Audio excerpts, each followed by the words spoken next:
Bonjour, c'est Sabine. J'espère que vous allez aussi bien que possible tous, que vous avez pensé à vous reposer. Je voulais vous dire que vous alliez me voir un petit peu moins parce que je vais essayer de remettre en place une routine. Et aujourd'hui, c'est le sujet que je voulais aborder avec vous, celui de la routine. Alors, on peut croire que la routine, quand on en parle, c'est chiant, c'est lourd, c'est vraiment pas sexy. Et je me suis rendu compte avec les années, et pourtant je vous assure que je suis pas à la base une fille de routine, loin de là, je m'ennuie plutôt vite, que la routine c'est super important justement pour créer des choses concrètement.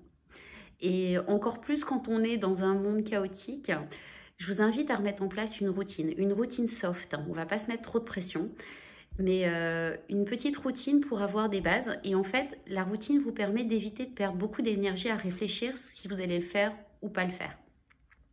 Donc, par exemple, ce serait, nous, on met en place une routine vu que c'était complètement chaotique à la maison, ne serait-ce que sur les heures des repas. Moi, j'ai 3 ados à la maison, sur un minimum d'heures pour se lever, pour se coucher, pour sortir prendre l'air, pour faire un petit peu d'activité physique. Et puis également, là, je vais m'en remettre une aussi dans mon travail, ce que je n'avais pas fait encore. Je vais également refaire de la place et je l'ai proposé augmenter mes heures de coaching bénévole auprès des hôpitaux, donc de le faire à distance bien entendu. Et je vais modifier également mon aide, la façon dont je vous accompagne.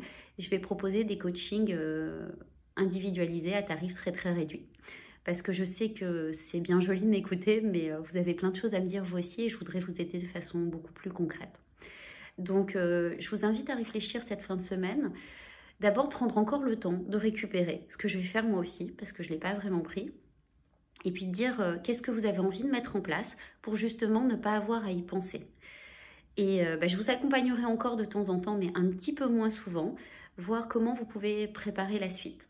Parce que je pense que pour traverser cette période, cette épreuve, se motiver un petit peu, se lever le matin, faire quelque chose, c'est dire ok, il y aura un après. Oui, il y aura un après. Et qu'est-ce qu'on veut mettre? Donc moi, je vais travailler pas mal le fond aussi de mes activités, voir comment je peux vous aider au mieux. Donc essayez, s'il vous plaît, de trouver des petites routines à mettre en place pour ne plus avoir à y penser. C'est comme, comme vous disiez, aller au sport, donc vous aviez vos habitudes de sport, peut-être, ou les habitudes même de prendre des cafés avec des amis. Pourquoi pas des cafés virtuels? Mettre ça en place, les rendez-vous. Donc remettez-vous un rythme dans votre vie. Et n'hésitez pas à le modifier, à l'adapter tout le temps, il va changer, c'est pas grave, mais essayez de trouver un rythme qui vous convient, où vous mettez les essentiels. Je vous embrasse très fort, je vous dis à très bientôt. Donc lundi, je vous ferai sûrement mon offre pour vous expliquer comment vous pouvez faire les coachings avec moi. Je serai ravie de vous voir. Je vous embrasse très fort et puis à très bientôt. Bon week-end.